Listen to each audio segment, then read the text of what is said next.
Agora na Conte. A notícia em tempo real, como você gosta. Agora na Conte. Entrevista, trânsito, os bastidores em Brasília, esporte. Tudo o que você precisa saber agora na Conte. E no portal Lei Agora.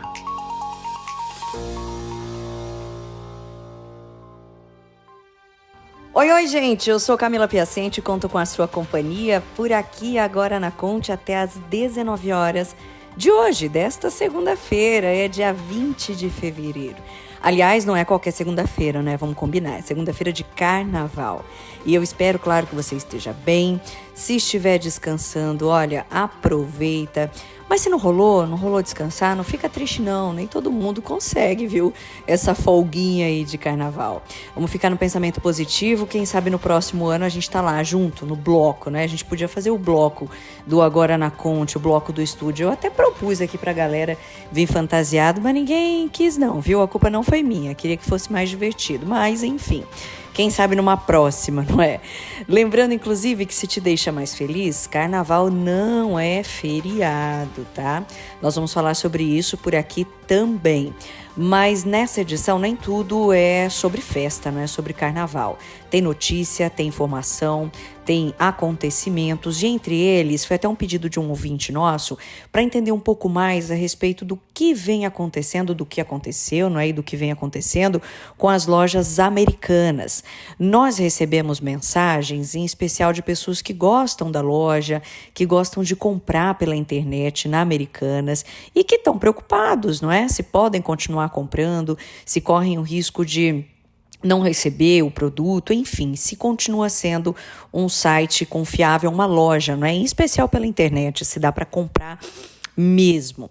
Bom, a princípio a gente vai falar sobre isso também, a gente vai ouvir um especialista, mas uma das últimas notícias a respeito das lojas americanas é que a própria, não é, a loja entrou com uma reclamação junto ao Supremo Tribunal Federal contra a produção antecipada de provas promovidas pelo Bradesco na Justiça de São Paulo. O argumento central é de que a decisão da Justiça Paulista permitiu acesso a e-mails da diretoria da empresa que foram trocados com os advogados das americanas, o que teria aí violado o sigilo profissional dos advogados. A Presidência da República tem finalizado um orçamento, isso já falando com relação a outra notícia, mas só para a gente fechar esse assunto das americanas, calma que a gente vai responder. Vamos falar sobre isso sim ao longo dessa edição. Agora, com relação à Presidência da República, gente, é o seguinte, já tem finalizado o orçamento para restaurar as obras de arte que foram danificadas durante o 8 de janeiro. Ao todo, 18 peças históricas foram danificadas, incluindo a pintura As Mulatas, de Di Cavalcanti, e Flautista, de Bruno Jorge. O restauro será feito no próprio Palácio do Planalto, por uma equipe aí de restauradores. O valor de mercado das obras de arte é cerca de 40 milhões de reais e uma avaliação preliminar realizada pela presidência apontou que a contratação de uma equipe de restauradores sairia mais barata do que recorrer ao seguro do patrimônio danificado. Para acompanhar o processo de restauração, o governo federal tem mantido tratativas com universidades públicas que têm experiência, não é, em restauro de obras de arte. E a expectativa de assessores do governo é de que até julho, só no meio do ano, é que essas peças de arte sejam recuperadas e voltem aí a ser expostas no Palácio do Planalto. A ideia é de que na etiqueta de identificação, inclusive dessas obras de arte, seja anexada uma imagem do objeto danificado como uma lembrança histórica do ocorrido, não é? Que apesar de terrível, tem que ser lembrado, não é? Para que nunca mais se repita, nunca mais aconteça, não é? Bom, já estamos no ar, nós vamos prosseguir aqui com as nossas notícias, as nossas informações e vamos voltar a falar de carnaval, né? Porque não é só isso, mas o tema central não deixa de ser o carnaval. As festas de carnaval estão rolando, né, desde sexta-feira a todo vapor, acompanhadas aí de um clima de euforia que marca o primeiro carnaval após 2 anos sem grandes festas por conta da pandemia. O principal período da festa teve início sexta passada à noite, e se estende até quarta-feira de cinzas, dia 22, sendo a data oficial do carnaval em 2023, a terça-feira, né, mais conhecida como amanhã, dia 21 de fevereiro. Mas ainda que seja uma das festas mais tradicionais do país e conhecida mundialmente, o carnaval, gente, não é considerado feriado nacional. A folia, na verdade, é ponto facultativo no calendário oficial do país, com exceção para estados e cidades que tenham a data como feriado. De repente, aí um feriado estadual ou municipal, o que não é o nosso caso, tá?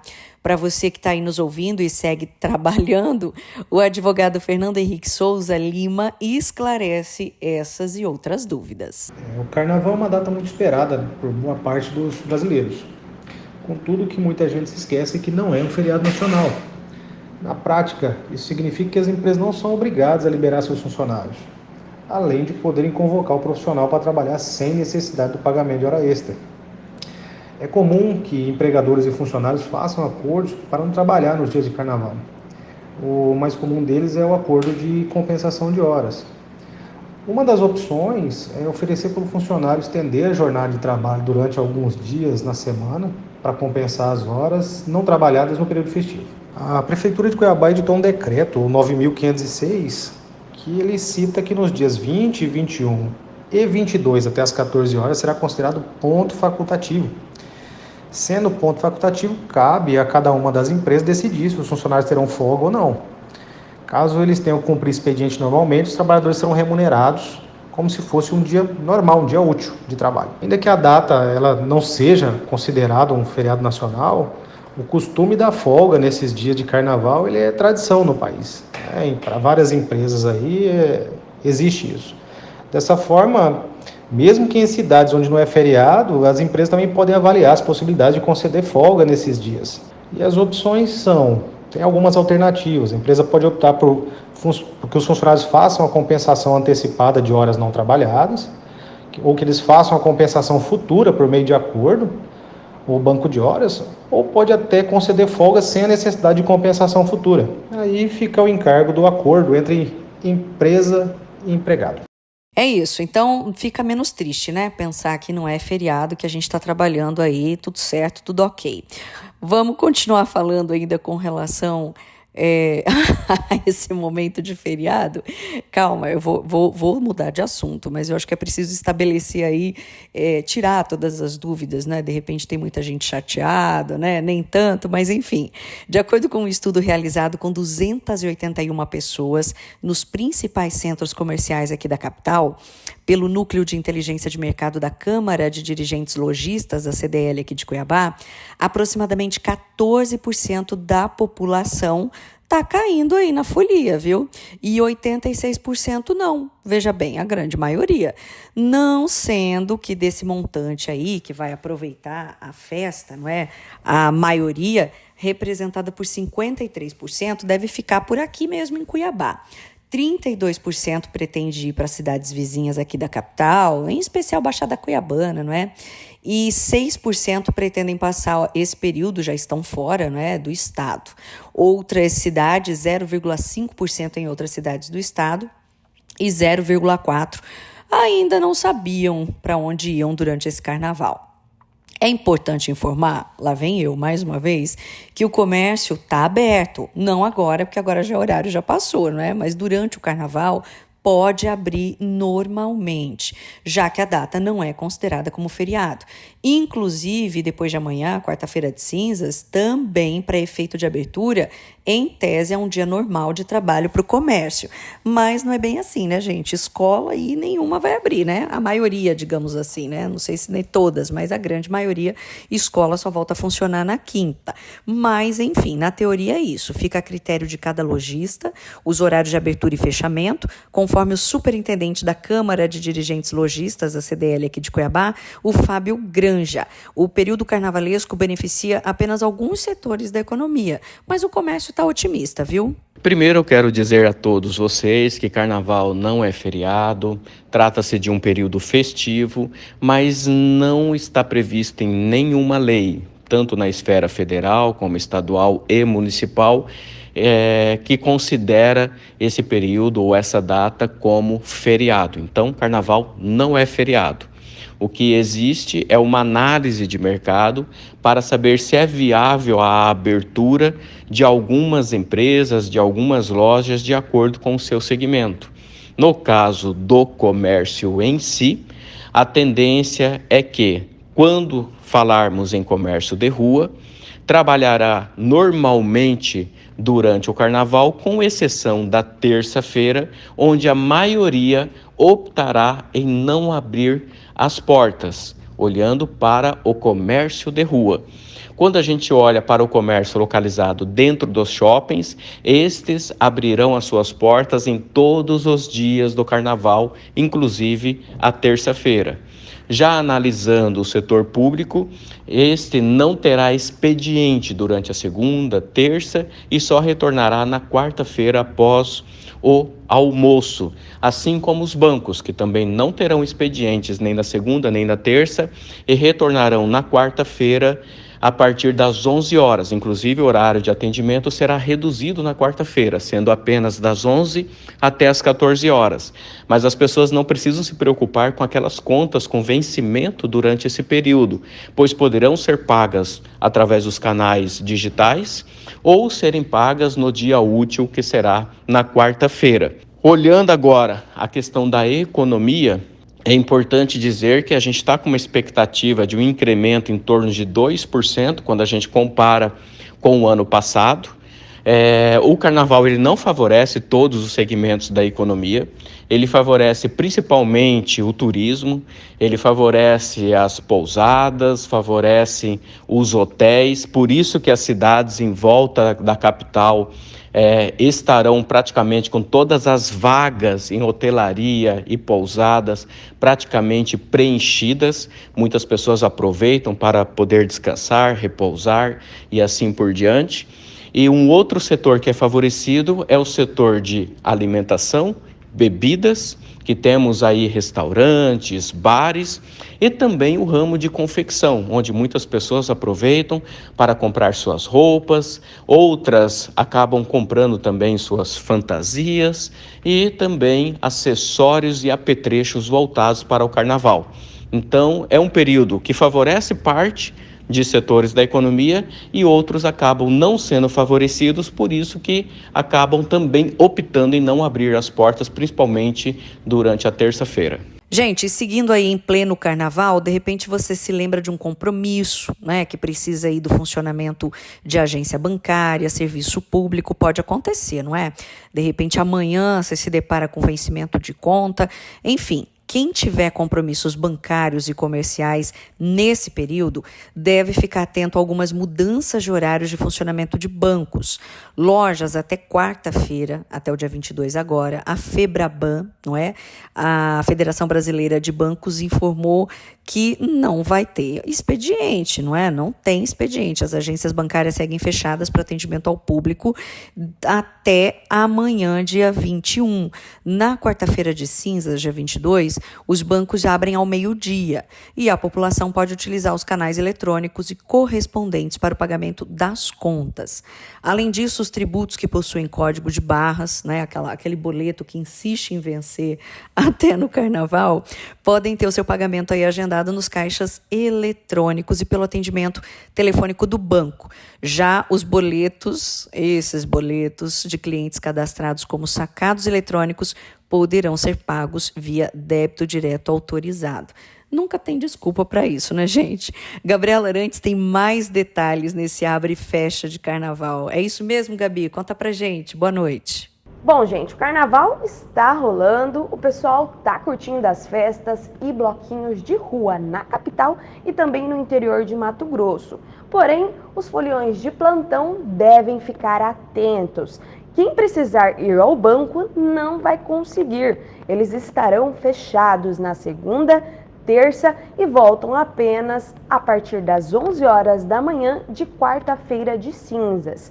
Nesses dias, também não haverá expediente nos órgãos públicos da região metropolitana de Cuiabá.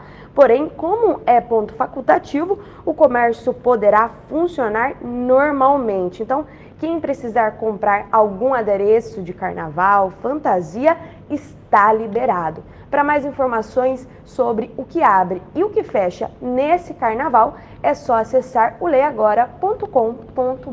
Camila, é com você aí no estúdio. Agora vamos sair um pouquinho aí desse movimento carnavalesco, é um assunto muito bacana e que infelizmente é discutido há muitos anos, né? Não temos aí uma resposta oficial, mas voltou a ser debatido na Câmara aqui de Cuiabá. O vereador Marcos Brito Júnior, ele solicitou ao Executivo Municipal a revitalização completa do Morro da Luz. Localizado no centro da cidade, essa medida atende a uma reivindicação de comerciantes e também de moradores, não é, do entorno, que sofrem com o abandono do local que vem sendo povoado por usuários de entorpecentes e utilizado como depósito de lixo.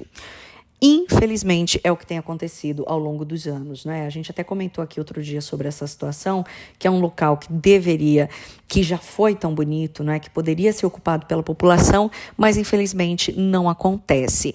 Agora voltou aí em discussão. Vamos ouvir o que diz o vereador Marcos Brito com esse novo pedido, né? Que ele solicitou na Câmara de Cuiabá. Uma das nossas lutas hoje é a revitalização do Morro da Luz. Morro da Luz esse que é patrimônio histórico, paisagístico e ecológico também do nosso município.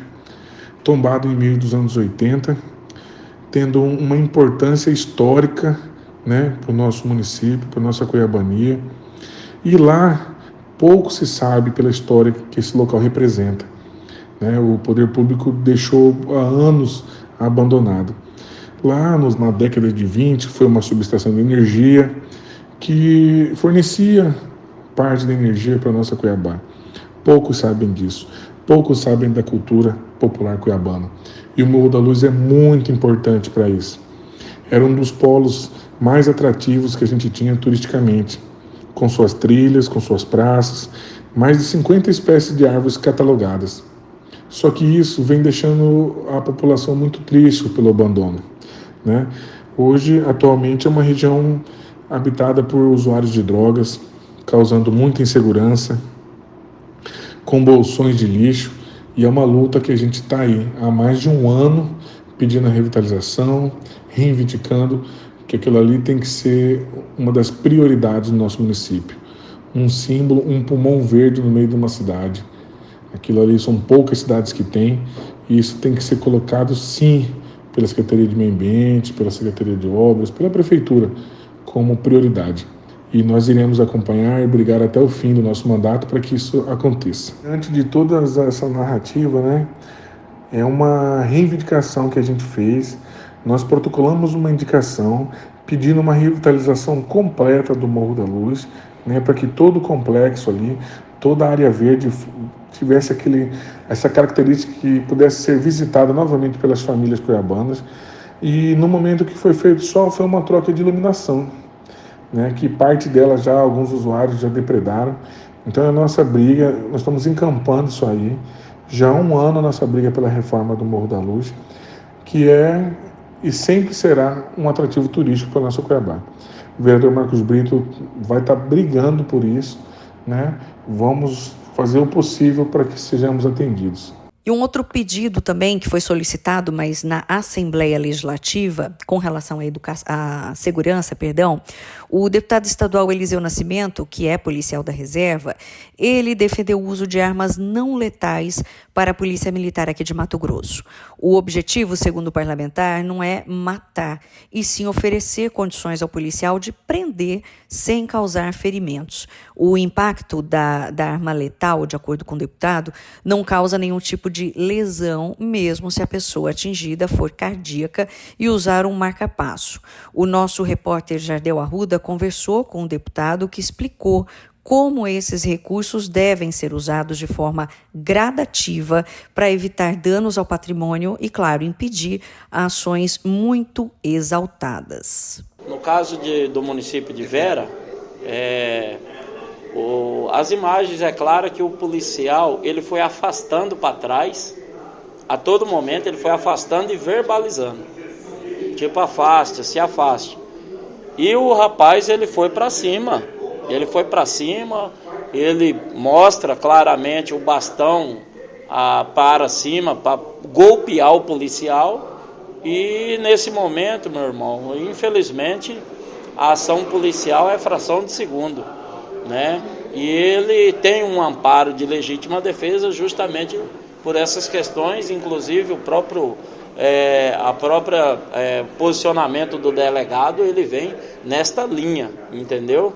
Nenhum policial militar, ele irá, né, aguardar uma agressão quando ele se sentir em número inferior ou muitas vezes quando a estatura deste oponente ser maior do que ele. A mesma coisa você pegar um cara que é lutador muito grande, né, para poder fazer um enfrentamento com o policial. Isso é o treinamento policial, é feito desta forma, entendeu? Então preservar-te a tua vida, né, nesse sentido. Então acabou acontecendo, né, e coberto de razão policial, né, coberto de razão, torna a repetir isso aí, mas infelizmente aconteceu dessa forma.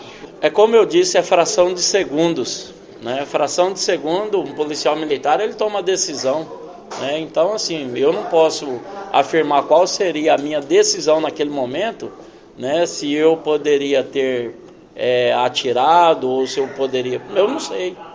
Eu não posso dizer hoje aqui, com todas as palavras, que o meu comportamento ou o comportamento de qualquer outro policial seria aquilo. É uma fração de segundo quando o cara pega uma arma e desfere em você, é fração de segundo, meu amigo. Então isso aí não tem como você afirmar qual seria a sua ação num momento como aquele. Nenhuma daquelas filmagens ali, ela foi feita se fosse a ação do policial, né? Todas as imagens foram imagens extraídas de uma distância, né? Uma distância de 10, 20 metros por transeuntes, né? Então, assim, a gente vê que não é por aí. Nós já estamos buscando esta alternativa, né, de arma menos que letal, justamente para poder, né, colocar que a opção não é a câmera. A opção é você ter uma quantidade numérica de efetivo de policiais para poder suprir o déficit e também equipamentos e armamentos apropriados para a devida ação. Então é justamente nesta linha que a gente irá defender, irá trabalhar. Não vejo que seria o ideal hoje, instalação de câmeras em fardas de policiais, até porque isto também em outros estados está sendo um retrocesso. Deputado, você e o Wilson Santos vão dividir a comissão de segurança, né? Ele é o autor dos projetos, já representou, está preparado para o embate com ele lá na comissão de segurança? Tranquilo, a gente conhece o deputado Wilson, né? Sabemos da sua participação política na Assembleia Legislativa, já esteve pelo Congresso, foi prefeito de Cuiabá, foi vereador. Então ele tem um posicionamento dele, a gente respeita o posicionamento dele, mas a gente não concorda com algumas colocações, com alguns tipos de projeto, e a gente debate, né? Agora há pouco mesmo, antes de estar dando a entrevista, eu tive a oportunidade de dialogar um pouco com ele, e assim, já começa a ser receptivo a ter um diálogo para que a gente possa explanar de uma forma mais técnica, né? Então acreditamos que podemos reaver essa situação e do limão fazermos uma limonada, né? As câmeras Nifarda poderia ser implantada aí, câmeras em todos os municípios, né? Nas entradas e saídas, um investimento que o governo com certeza fará justiça, né? Ao fortalecimento da segurança dos municípios. Isso também nós apresentamos hoje uma indicação para que todos os municípios possam receber do governo do estado câmeras de monitoramento dentro e nas principais vias das suas cidades. Então acreditamos que esse ano nós teremos muito avanço, também estou aí participando da CCJ, projetos de grande relevância passarão por ali, né? A CCJ hoje também, uma comissão hoje que nós vimos que está de forma bem republicana, a escolha dos seus membros. Nós temos membros de vários segmentos, né? Tem policial, como é no meu caso, tem médico, o doutor Eugênio, advogado, o doutor Diego Guimarães, o doutor Júlio, que ficou como presidente, que tem aí uma experiência muito positiva para nós, e temos também ali, né, o professor, né, deputado Tiago. Então nós vamos debater muito bem dentro da CCJ e na segurança pública, né, hoje apenas um policial que ficou na comissão, mas a gente vai buscar, né, fazer um debate sadio, né, e fazer aquilo que é melhor para o Mato Grosso e dando condições dos nossos profissionais poderem trabalhar de uma forma bem respeitosa, né? É dessa forma que nós vamos trabalhar. E falando em segurança, em atenção, em cuidado, final de semana, né, gente? Já teve um número aí alarmante de acidentes de trânsito nas rodovias estaduais. Infelizmente, nesse período de carnaval, todos os anos, todos, o número de casos costuma subir. E pensando em diminuir situações como essa, a Guarda Municipal de Várzea Grande orienta os foliões sobre os cuidados necessários para que durante as comemorações a população possa aproveitar a folia e com segurança, não é? Boa noite, Camila. Boa noite a todos os ouvintes da Conte. Aqui quem fala é o subcomandante da Guarda Municipal de Várzea Grande, Alexander Gouveia Ortiz. E vamos estar passando aí para todos os ouvintes, os foliões, nesse período de carnaval, quais são as recomendações que a Guarda Municipal de Várzea Grande dá para todos, para curtir um bom carnaval e com certeza sem dor de cabeça. Primeiramente, vale ressaltar, esse período de carnaval é um período onde as pessoas querem se divertir, querem consumir bebidas alcoólicas, então vai o primeiro recado: se beber, não dirija. Hoje a gente tem várias ferramentas, vários aplicativos na qual você não precisa colocar a sua vida em risco e a dos outros que estão no trânsito. Então vamos prezar primeiramente pela vida, mas também tem aquela velha tradição do amigo da rodada, o amigo que naquele dia vai se responsabilizar pelo retorno de todos até sua casa, aquele amigo responsável que não vai beber naquela noite, que vai conduzir o veículo e levar todos com segurança para casa. Outra dica também: quem for com seu veículo, procure estacionamentos, evite deixar os veículos com pertences dentro, com objetos à mostra que demonstrem, que atraiam a atenção de pessoas que passam pelo local e que possam vir a querer furtar o seu veículo. Também vale ressaltar, evite deixar seu veículo em locais sem iluminação, locais que tem poucas pessoas circulando. Deixe seu veículo, de preferência, em um estacionamento ou em locais com bastante iluminação e que tenham um grande fluxo de pessoas. Com isso você evita esse problema.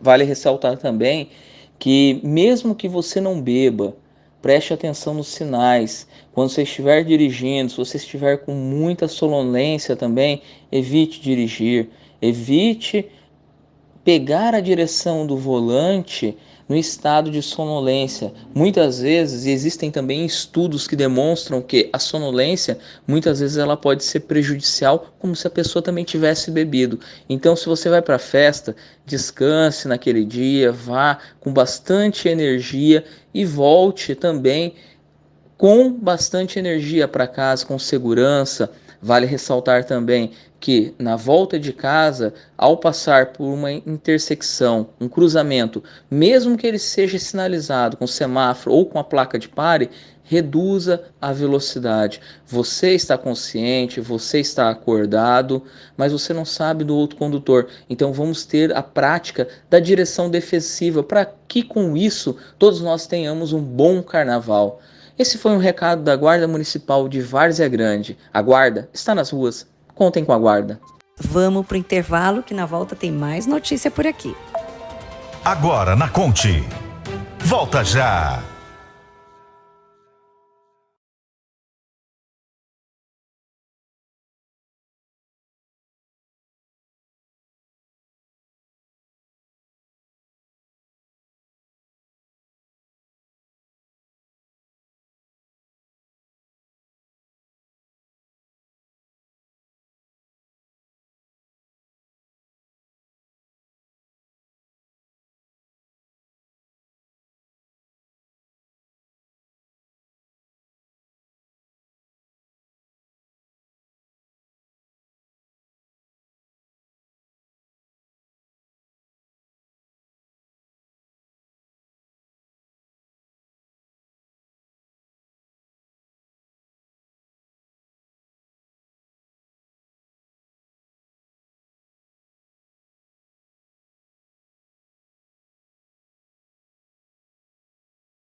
A informação como você gosta. Agora na Conte. Agora na Conte está de volta.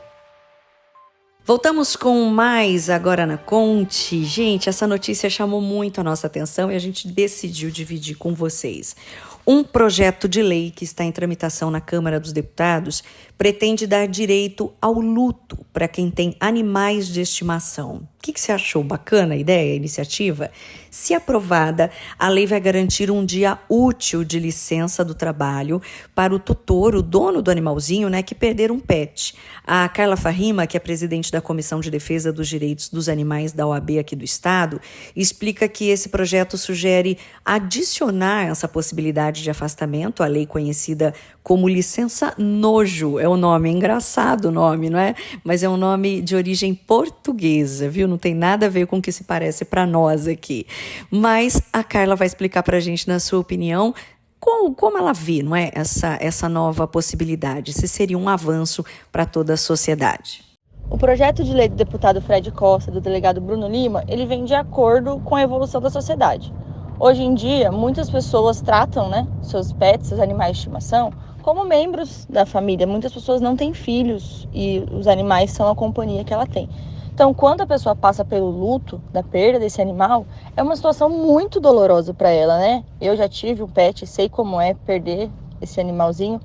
Então, nada mais justo do que essa pessoa tire pelo menos um dia para ela absorver aquela informação, aquela situação que naquele momento aquele animal não vai estar mais ali presente na vida dela. É um projeto de lei que eu não vejo nenhuma inconstitucionalidade nele. Ele vai alterar uma lei federal, que é a consolidação das leis trabalhistas.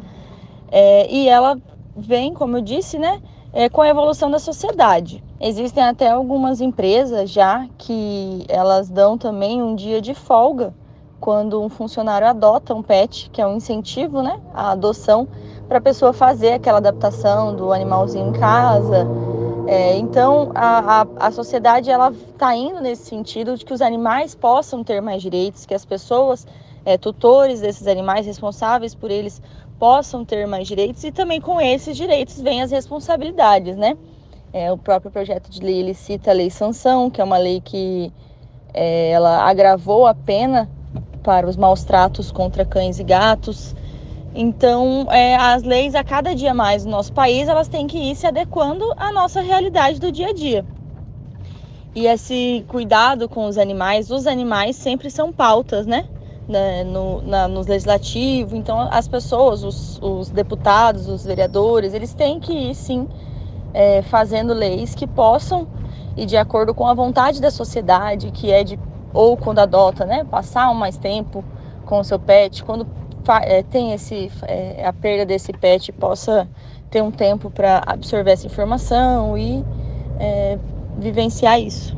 Então, eu vejo com bons olhos essa atuação do Legislativo Federal em criar uma lei que possa dar um dia de luto para a pessoa que perde seu animalzinho, isso devidamente comprovado, com uma certidão do médico veterinário ou algum documento legal que possa comprovar que essa pessoa era tutora deste animal, responsável por ele, e que ele infelizmente veio a óbito.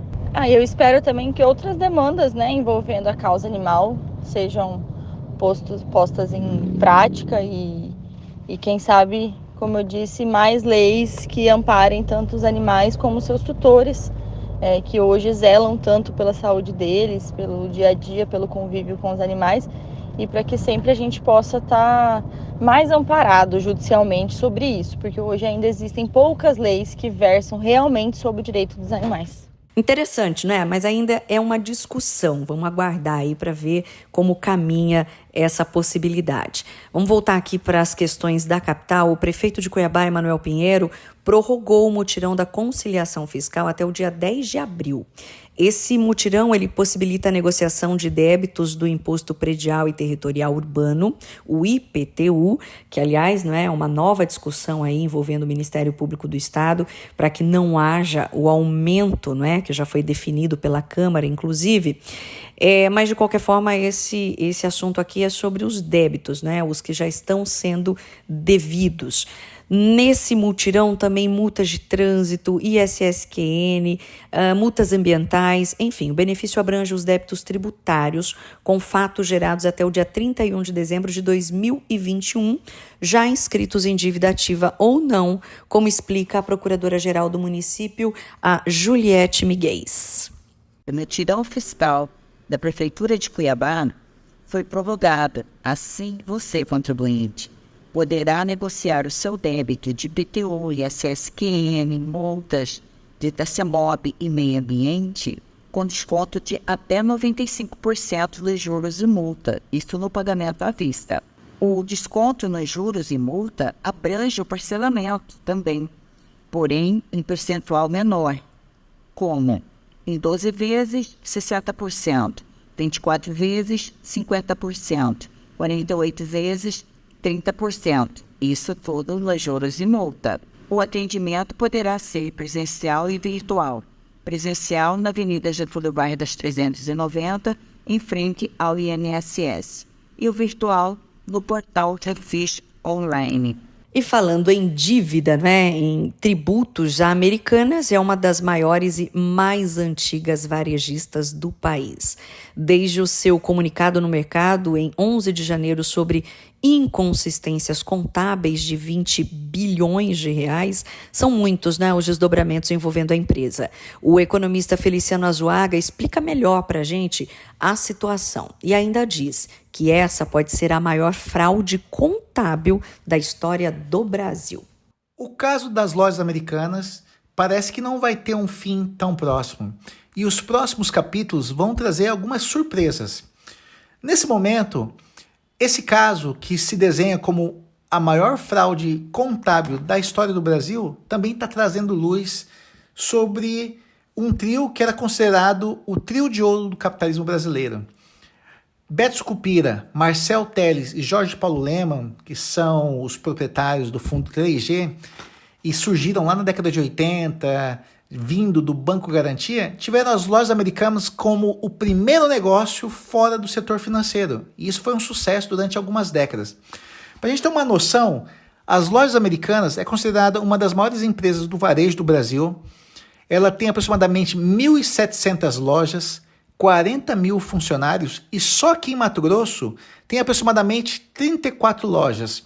Mas para a gente entender todo esse imbróglio envolvendo essa empresa que é um ícone do comércio varejista no Brasil, a gente tem que voltar um pouquinho no mês passado que aconteceu, No dia 11 de janeiro, o novo presidente da empresa, o Hilal, que tinha assumido a empresa há 9 dias, simplesmente pediu demissão e anunciou que a empresa estava com uma inconsistência contábil de aproximadamente 20 bilhões de reais.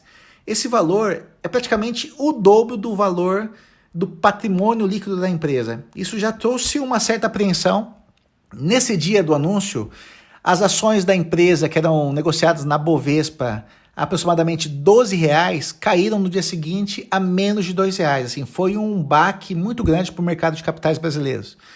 E as pessoas começaram a se perguntar, mas como que uma empresa que tem um patrimônio de 10 bi tem uma dívida de 20? Esse foi o primeiro baque. Essa dívida era referente a operações de crédito junto a instituições financeiras que garantiam a compra de produtos junto a fornecedores, o chamado risco sacado. Isso gerou um pânico no mercado financeiro e os investidores começaram a desconfiar de outras empresas do setor varejista e também de outros segmentos do mercado brasileiro e principalmente da saúde financeira dos bancos. Isso gerou um pânico. A empresa anunciou que faria uma recuperação judicial e algumas semanas depois foi anunciado que as dívidas das lojas Americanas não eram 20 bilhões de reais de inconsistências. Quando você soma todo o montante, isso ultrapassa os 40 bilhões de reais, com aproximadamente 8 mil credores e uma dívida de curto prazo que pode estrangular e fazer com que a empresa vá à falência. As consequências dessa crise das lojas Americanas já começaram a aparecer. O setor bancário, que tinha emprestado dinheiro para essas operações de crédito, já começou a contabilizar os prejuízos. O Bradesco tem mais de 5 bilhões de prejuízo, o Itaú 3 bilhões e o Banco do Brasil anunciou que tem aproximadamente 800 milhões de dívidas com as lojas americanas que não sabem se vão ser pagas. A gente também tem os 40 mil funcionários que não sabem se vão ter o seu emprego nos próximos meses, além de ter impactado grandes empresas fornecedores de itens alimentícios, eletrônicos e também do setor de editoras aqui do Brasil. Agora começou uma batalha judicial de sobrevivência das lojas americanas. Os bancos, os fornecedores e os trabalhadores se sentem traídos pela empresa. Mas existem umas alternativas para a tentativa de salvação dessa empresa.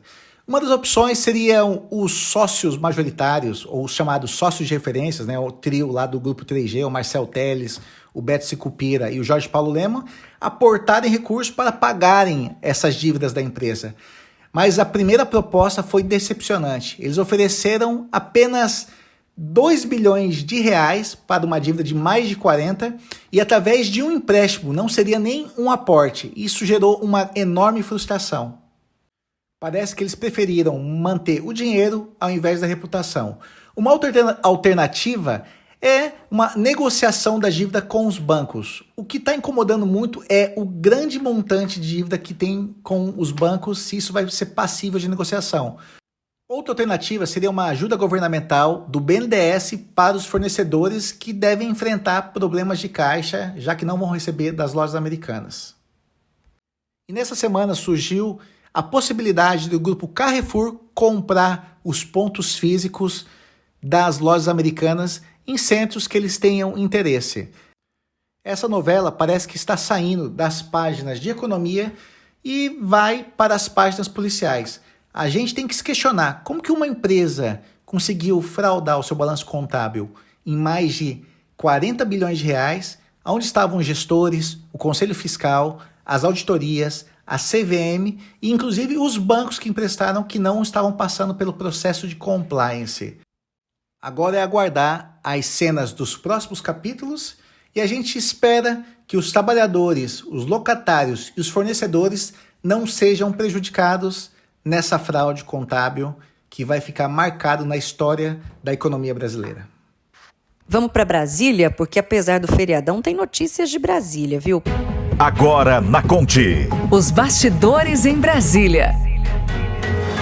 O presidente da Câmara dos Deputados, Arthur Lira, afirmou que não há nenhum sentimento entre os parlamentares de rever votações de reformas já aprovadas no Congresso Nacional. Segundo ele, a legislação pode ser até aprimorada, mas não há como mudar radicalmente o que já foi aprovado há 2, 3 ou 4 anos pelos parlamentares, como reforma trabalhista, que é bastante complexa, ou a autonomia do Banco Central, por exemplo. Ângelo Cruz, explica pra gente aí essa confusão no meio do feriadão de carnaval.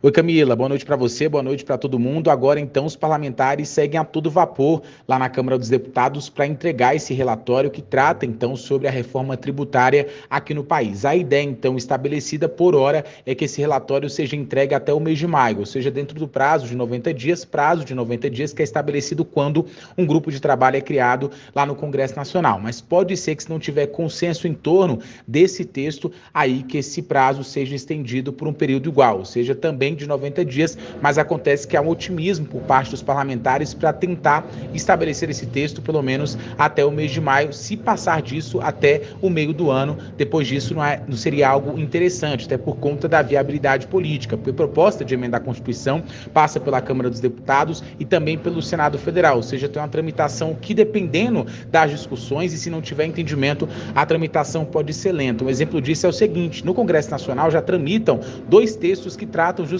sobre a reforma tributária. O que tem mais força é da Câmara dos Deputados, por isso a criação de um grupo de trabalho, depois de autorização do presidente lá da casa, Arthur Lira. Já o que está no Senado Federal já não tem tanta força assim. Por quê? Porque justamente trata dos mesmos pontos. O principal deles é justamente a questão de criar um único imposto, o IBS, e com isso substituindo 5 impostos. Mas o que os estados cobram? Uma reforma mais ampla, tem uma preocupação em relação ao ICMS, porque porque deixa de ser na produção, vai direto na compra, ali no consumidor, e para muitos, no caso, estados, não é interessante, então, esse modelo aí de taxação, ou de tributação, melhor dizendo, do ICMS. Por isso, da dificuldade, então, de se aprovar uma reforma tributária ampla no Congresso Nacional. Não é de hoje, na verdade, que os parlamentares tentam aprovar um texto dessa magnitude. Só para se ter uma ideia, já tinha esse interesse por parte do ex-ministro da Economia, Paulo Guedes, para aprovar o quanto antes uma proposta de emenda à Constituição que tratava justamente, então, sobre a reforma tributária, mas não tinha consenso, não só dentro do Congresso Nacional, mas também, claro, dentro dos estados, porque a grande preocupação dos governadores é o seguinte, né, a perda de arrecadação. Isso é muito comum, inclusive, muitos governadores estiveram aqui em Brasília, não é de hoje, vários encontros, então, ocorreram ao longo da última semana com os presidentes da Câmara, do Senado, Arthur Lira e também Rodrigo Pacheco. A ideia é costurar, ou seja, chegar em um consenso justamente para que se tenha um texto mais sólido em relação a uma reforma tributária. O caminho não é tão simples assim e, de fato, tem que passar por um consenso. Muitos acreditam que também, se tendo a reforma tributária aprovada aqui no país, pode ajudar, por exemplo, na redução dos impostos, também até mesmo dos juros, ainda mais em um momento bastante incerto, né, da economia. Um outro ponto importante é o seguinte, a reforma tributária, essa pauta econômica é a palavra-chave, pelo menos dentro do governo do presidente Lula, né, porque a ideia, então, é deixar as pautas consideradas de costume de lado nesse momento e focar nas pautas prioritárias da área econômica. E quem ganha, então, primeiro lugar nessa prateleira é justamente a reforma tributária. O caminho é bastante complexo, tem que passar por entendimento, mas é importante destacar o trabalho que vai ser realizado por essa comissão, né, ou por esse grupo de trabalho lá na Câmara dos Deputados. Por quê? Porque não vai contar só com a participação de 12 parlamentares que formam esse colegiado, mas também de outras autoridades, juristas e membros, né, da sociedade civil. Isso é importante para tentar se chegar a esse texto coeso. Acontece também que existem algumas reivindicações por parte dos governadores dos estados e a ideia também é acoplar, no caso, nesse relatório final, que deve ser apresentado no mês de maio, justamente essas reivindicações. É um caminho bastante longo, mas há um otimismo. Então, por exemplo, se você tem uma aprovação, ou seja, um relatório muito coeso, com a aprovação de todos os lados, com o consenso de todo mundo envolvido nessa história, PEC pode passar rapidamente lá pelo Congresso Nacional e não seguir uma novela, como a gente acompanhou em outros casos, né? Porque PEC passa primeiro pela Câmara dos Deputados, depois o Senado Federal. No que a gente consegue perceber é que tanto no Senado quanto na Câmara dos Deputados, todo mundo quer que isso saia do papel o quanto antes,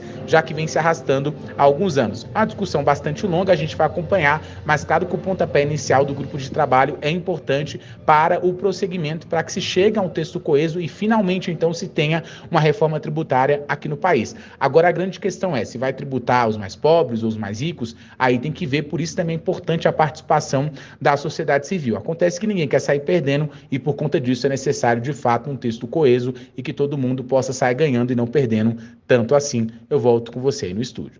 Obrigado, Ângelo, pela sua participação, pelas informações. O deputado Max Russi, o primeiro secretário da Assembleia Legislativa, cobrou de forma veemente a diretoria do Banco Pini. Essa instituição vem travando um projeto para que o governo do estado faça os investimentos visando duplicar a BR-163 até Sinop. O parlamentar disse o seguinte, que se o travamento continuar, outros poderes do estado precisam se pronunciar. Ele disse que o que não dá é para um banco barrar um investimento desses, não é? Que se o governador abandonar esse pleito, a Assembleia, de um modo geral, não é? O governo terá dificuldades em concluir essa obra. Na sexta-feira passada, depois de uma reunião na sede do União Brasil, Mauro Mendes disse que pode desistir da obra de duplicação e controle do trecho, que ainda é concessionado à Rota do Oeste. Atualmente, apenas o Banco Pini, que não aceitou aí essa proposta para redução das dívidas. Com isso, além da duplicação do trecho entre Cuiabá e Sinop, o deputado Max Russi lembrou que é necessário que isso seja destravado o mais rápido possível, tendo em vista que buracos tomaram conta, né, da pista entre Rondonópolis e a capital. Além disso, o Max também criticou a instalação dos radares entre a cidade de Jaciara e Cuiabá. De qualquer forma, o deputado Maxi Russi realmente cobrou de forma incisiva, já que, segundo ele, a Rota do Oeste não entrega um serviço de qualidade e ele vem batendo nessa tecla aí desde 2015 e eles não cumprem com as suas obrigações. O deputado estava bem nervoso. Vamos ouvir aí o que disse Maxi Russi. Muito ruim isso, decepcionante por alguns motivos. Primeiro, que a gente precisa dar uma solução na BR-364 de Cuiabá para cima. Segundo, porque de Jaciara para Rondonópolis está inviável, buracos. Agora vão colocar de Jaciara a Cuiabá mais 6 radares de multas eletrônicas, ou seja, forma de penalizar a população, não entrega um serviço de qualidade, não se resolve. A empresa que está aí, a concessionária que ganhou a concessão, que eu venho batendo desde 2015, não cumpriu as suas obrigações, não cumpriu os seus compromissos, não fez os investimentos, está arrecadando todos os dias de todos os usuários que passam por aí, e o governo do estado busca uma solução, um banco barra. É muito ruim isso. Eu acho que a Assembleia, a gente tem que fazer uma força muito forte contra isso, até porque o governo ameaçou em alguns momentos até abandonar esse pleito, e abandonando nós teremos dificuldade, eu vejo dificuldade aí da empresa que está lá, que já teve uma série de problemas, concluir as obras, continuar, fazer os investimentos, fazer os investimentos que não foram feitos e arrumar, o trecho que tem dado acidentes, tem causado mortes, vítimas, vidas sendo perdidas. Então realmente muito triste e muito ruim essa perspectiva de não solução desse problema. A Assembleia está muito envolvida nisso, o governo do estado da mesma forma. Eu acho que talvez outros órgãos poderiam participar mais disso, de forma mais ativa. A gente procurar talvez judiciário, procurar outras instâncias aí, porque realmente não tem condição apenas um banco barrar um processo desse que traz um ganho muito grande. Isso não é um ganho econômico para o estado de Mato Grosso, isso é um ganho social para o nosso estado, vidas que serão salvas, investimentos que serão feitos. O governo quer fazer os investimentos, tem condição de fazer esses investimentos, precisa fazer esse investimento, é o principal elo de escoamento da nossa produção, um estado que vai bater recorde de produção esse ano. Então nós precisamos avançar em termos de logística, avançar em termos de infraestrutura, e infelizmente esse detalhe está travando tudo isso. O carnaval é um período do ano em que se observa um aumento significativo do fluxo de veículos e também de passageiros em rodovias. Esse ano, por exemplo, com o retorno das festividades, a expectativa é, segundo a PRF, de um número recorde, tanto de pessoas como de veículos em circulação. Pensando nisso, a PRF iniciou na sexta-feira a Operação Carnaval 2023. De acordo com o inspetor da PRF de Mato Grosso, Arthur Nogueira, a região entre os municípios de Rondonópolis e Sinop receberão atenção especial durante todo esse período, já que é um trecho considerado o ponto mais sensível do estado. Vamos ouvir. Em Mato Grosso, o planejamento foi construído com base nas estatísticas de acidentes dos últimos meses, com o objetivo de reduzirmos esse número, em especial nas BR-070, 163 e 364, entre os municípios de Rondonópolis e Sinop, considerado o ponto mais sensível no estado. As equipes estarão distribuídas em diversos pontos, utilizando o radar móvel para o controle de velocidade, os bafômetros para certificar se os motoristas não consumiram bebida alcoólica para depois dirigir, e nos pontos de ultrapassagem em local proibido, para que dessa forma possamos garantir a livre circulação e a segurança viária para todos. Durante esses 6 dias, vale lembrar que não teremos a restrição de veículos de carga. Portanto, motoristas, esperamos a consciência e que cada um faça a sua parte, mantendo a distância de segurança do veículo da frente, respeitando os limites de velocidade da via, evitando as ultrapassagens perigosas e não ultrapassando onde a sinalização proíbe, a utilização de cinto de segurança para todos os ocupantes do veículo, e vale sempre reforçar: Se consumir bebida alcoólica, jamais assuma a direção de um veículo. A Polícia Rodoviária Federal estará à disposição no número 191, com policiais 24 horas para receber as suas denúncias, as suas reclamações e prestar as informações necessárias para que você faça uma viagem segura e tranquila. Boa viagem a todos e que Deus nos acompanhe e guie. É isso, gente, com essas dicas, não é, em especial aí para você que ainda vai pegar a rodovia, não é? Afinal de contas é segunda-feira, ainda dá tempo de uma folguinha, de aproveitar esses dias aí de carnaval, não é? Boa parte aí das pessoas só volta ao trabalho na quarta depois do meio-dia ou até mesmo na quinta, mas fica aí as dicas dadas pelo inspetor da PRF, Arthur Nogueira, e também pela Guarda Municipal de Várzea Grande, seja aqui na cidade, seja nas rodovias. Cuidado, vá com calma, se beber, não dirija, é muito importante seguir essas regras, viu? E a gente fica por aqui, amanhã estamos de volta se Deus quiser, aproveite aí com moderação, com parcimônia, faz tempo que eu quero falar essa palavra aqui no encerramento, e se cuida, amanhã a gente vai estar por aqui com mais notícia, mais informação, a gente conta com a sua companhia, não abandona a gente não, até amanhã. Você ouviu Agora na Conte. A notícia em tempo real, como você gosta. Agora na Conte. Volta amanhã na Rádio Conte e no portal Leia Agora.